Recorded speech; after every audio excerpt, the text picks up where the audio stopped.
Ephesus, a city sculpted from the arrogance of man and the cold precision of Roman marble. To the traveler, she is the crown of Asia, a shimmering jewel where the Aegean breeze carries the scent of salt and power. But look closer. Beneath the blinding gold of the sun, there is a rot that no amount of jasmine oil can mask.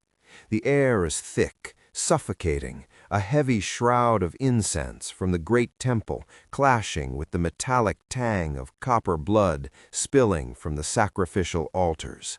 It is the smell of a world trying to drown out its own decay. Listen to the rhythm of the city. It is not a song, but a relentless clatter, the rhythmic iron-shod strike of Roman sandals against the white stone, the roar of a marketplace where souls are bartered as cheaply as grain, the laughter of the elite, sharp and hollow, echoing through colonnades that have forgotten the touch of the divine.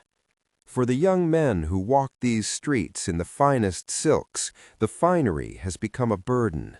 To the world, they are the sons of privilege, the noble advisors to the Emperor Decius. But they feel the weight of their robes differently now. The embroidered threads feel like cold iron chains against their skin. The jewelry around their necks is a noose, tightening with every pagan hymn. They move through the crushing crowds of the festival, surrounded by thousands, yet they have never been more solitary. It is a peculiar, aching kind of exile, to stand in the heart of the empire and realize you no longer speak its language. They see the smoke rising from the idols and recognize it for what it is, a fog of falsehood.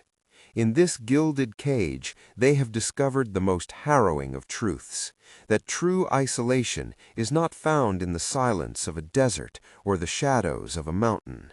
No, the deepest loneliness is to be a stranger to the truth while standing in a crowd that has forgotten it entirely. The world is loud, cruel, and blindingly bright, but within their hearts a different light is beginning to flicker, one that the darkness of Ephesus cannot comprehend and the fury of an emperor cannot extinguish. Deep within the bowels of the city, where the tremors of the Roman feast are reduced to a dull, rhythmic thud, a different kind of fire is being stoked. Not the roaring, vengeful flames of the imperial hearth, but the fragile, trembling light of a single candle. In this basement, the air is stagnant and heavy with the scent of damp earth and ancient stone. Here, the young nobles of Ephesus strip away their titles. Their breaths are shallow, synchronized in a shared, terrifying clarity. Every creak of a floorboard above, every distant rattle of a centurion's armor causes a sharp, jagged intake of breath. They sit in the shadows, their faces half illuminated by that solitary flame, realizing that the palace they call home has become a tomb for the living. The decision does not come with a shout, but in the agonizing, sacred silence of the soul. To stay is to drown in the comfort of a lie. To leave is to embrace the uncertainty of the truth. One by one, they cast aside the invisible weights of their heritage. They leave behind the soft couches of their fathers, the influence of their names, and the safety of the walls that have sheltered them since birth. They understand now that sacrifice is not a loss, but the prerequisite for liberation. You must be willing to lose the world if you ever hope to find the one who carved its foundations. Under the shroud of a moonless night, the city gates loom like the jaws of a beast. They move like ghosts through the alleys, their footsteps softened by the dust of a dying empire. As they cross the threshold of the city limits, the transition is visceral.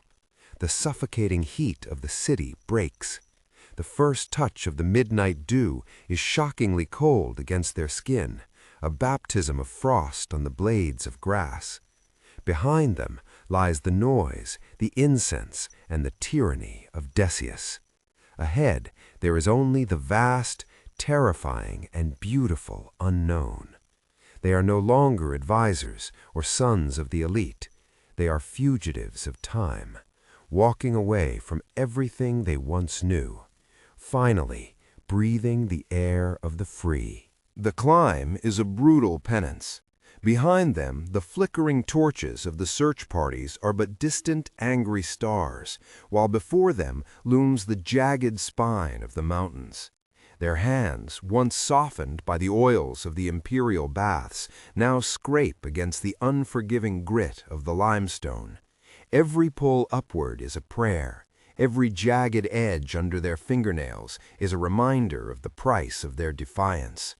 It is here, in the thinning air where the world's clamor finally begins to fade, that they encounter a shepherd, a man of the earth, unburdened by the complexities of the court. Beside him stands Kitmir. The loyal panting of the dog is a steady, rhythmic pulse in the silence, a heartbeat of simple, unwavering devotion that matches their own. He does not ask for their titles, he only sees their exhaustion. They reach the opening, a humble, ragged wound in the side of the mountain. As they cross the threshold, the world transforms. The oppressive heat of the Roman sun is severed cleanly, replaced by a sudden, unnatural coolness that smells of deep earth and ancient secrets. The wind, caught in the narrow throat of the crevice, begins to whistle like a low, mournful flute, a melody not played by human breath. They sink to their knees on the cold floor, their shadows stretching long and thin against the cavern walls. There are no grand altars here, no gold-plated idols, only the raw, unadorned stone. Their voices rise in a collective whisper, a desperate plea for mercy and a sanctuary where none should exist. They ask for a path where there is no road. And then a profound, supernatural heaviness begins to descend. It is not the weariness of the road, but a weight from the heavens, pressing gently against their eyelids like a warm hand. The stone beneath them feels no longer hard, but like a cradle. They are discovering the final, quiet truth of their journey, that when you take a single step toward the divine, the very earth itself will open its heart to hide you. The shadows deepen, the wind hums its lullaby, and as the world outside continues its frantic, hollow dance, the seven and their loyal guardian drift into a silence that will outlast empires. The world above continues its frantic terminal spin, but here, within the ribs of the mountain, time has been commanded to halt its march. It is a suspension that defies the very physics of the fallen world. Outside the cave, empires rise like summer weeds, only to be scythed down by the relentless blade of the decades. The marble of Ephesus cracks. The statues of Decius crumble into anonymous dust. The very language of the marketplace shifts and withers. Yet inside this sanctuary of stone, there is only a rhythmic, slow-motion pulse, the breath of the sleepers, synchronized with a heartbeat that is no longer tethered to the ticking of a Roman clock. Observe the sun, that great celestial witness. Each day it arcs across the sky in a golden curve, but as it passes the mouth of the cave, it tilts away, a deliberate and divine redirection of light.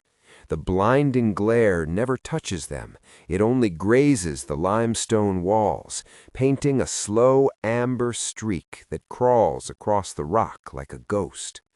They are being turned right to left and left to right by an unseen hand, a celestial movement that keeps the earth from claiming their flesh.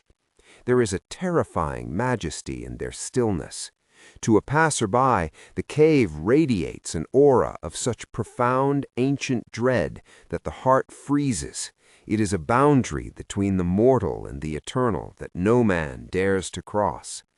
Deep beneath them, the shifting of tectonic plates groans with the weight of the world, a sound muffled and softened by a divine silence that wraps around them like a shroud of silk.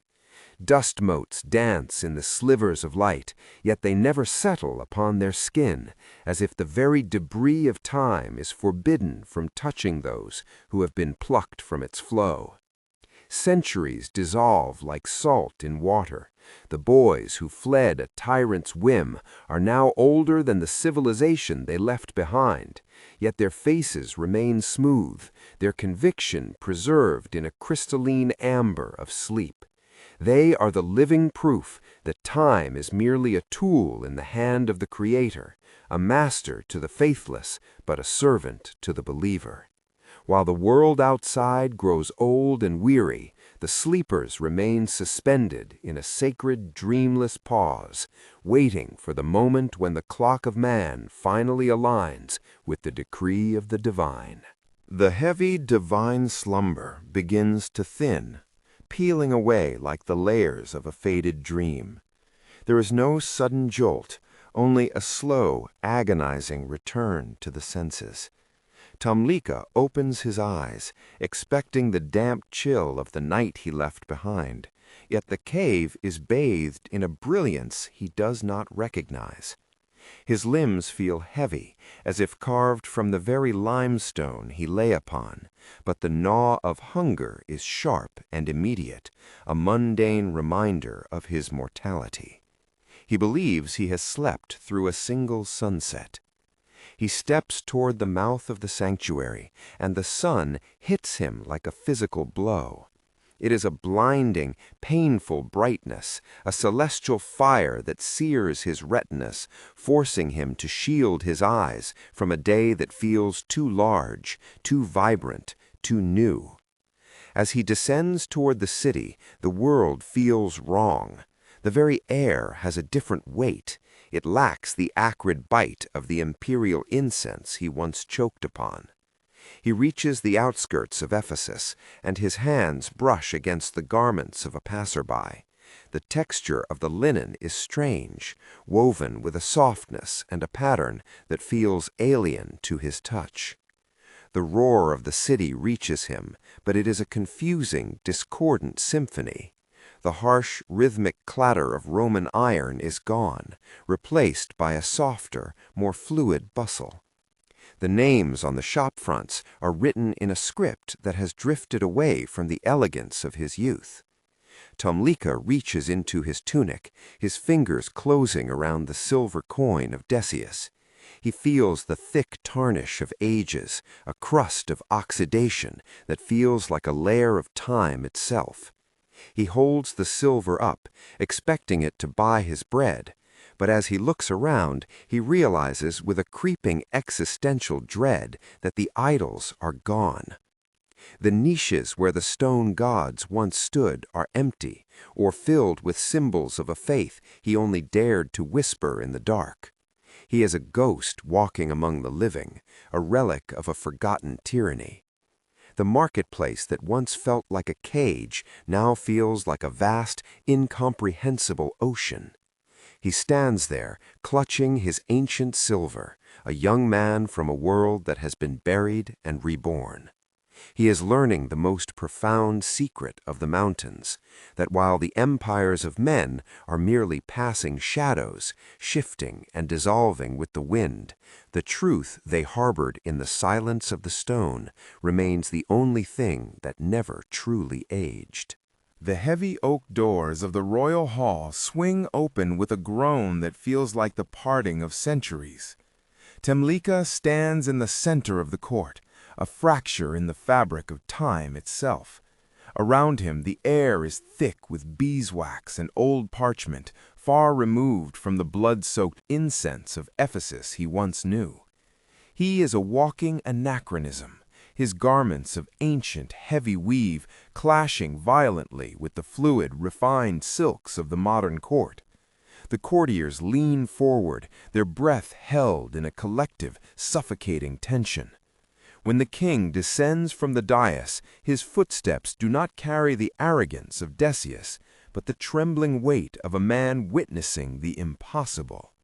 He looks into the eyes of the youth, eyes that carry the clarity of a dawn from 300 years ago, and a single crystalline tear falls from the king's cheek, hitting the dusty floor with a sound that in this profound silence feels as loud as a hammer blow.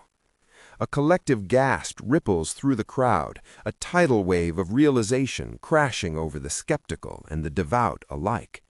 They look at the silver coin, now a relic of a dead world, and then back at the boy who holds it.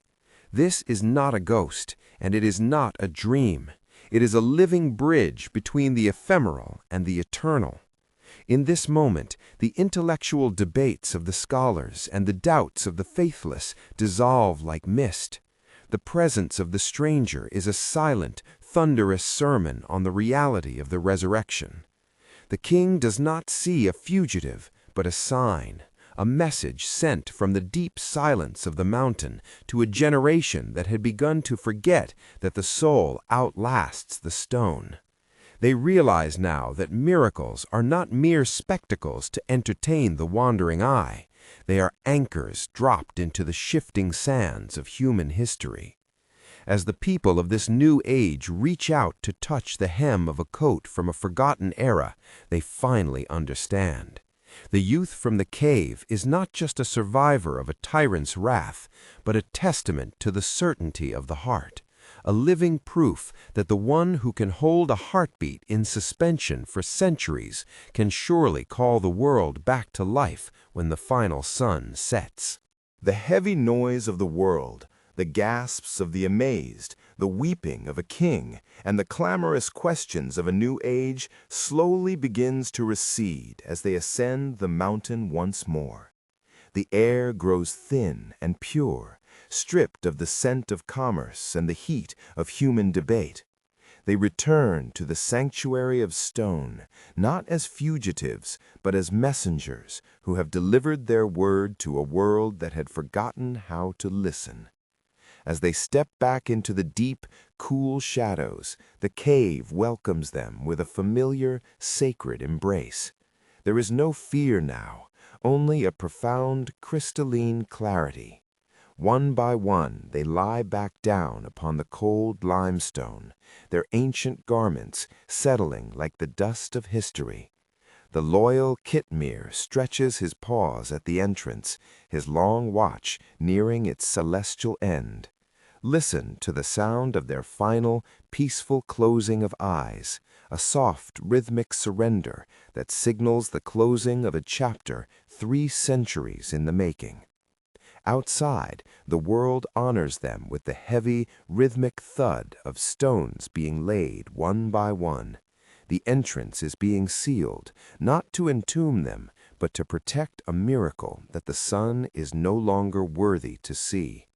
The names they once bore, names that once shook the courts of Ephesus, fade into a distant, melodic echo, dissolving into the mountain's eternal whistle. The heavy, oppressive darkness of the cave begins to thin, not from the light of the Roman sun, but from a gold that has no source in the sky, an infinite, blinding radiance that pulls them toward the source of all peace. A house of worship rises over the site, a beacon for every soul that feels crushed by the gears of a heartless era. They have proven that the end of the journey is never a place on a map or a throne in a palace, but a return to the one who stood with them when they were alone. The mountain stands silent now, a monument to the truth that while time may erode the works of kings, it can never touch the conviction of those who belong to the eternal. They are gone, and yet they have never been more present.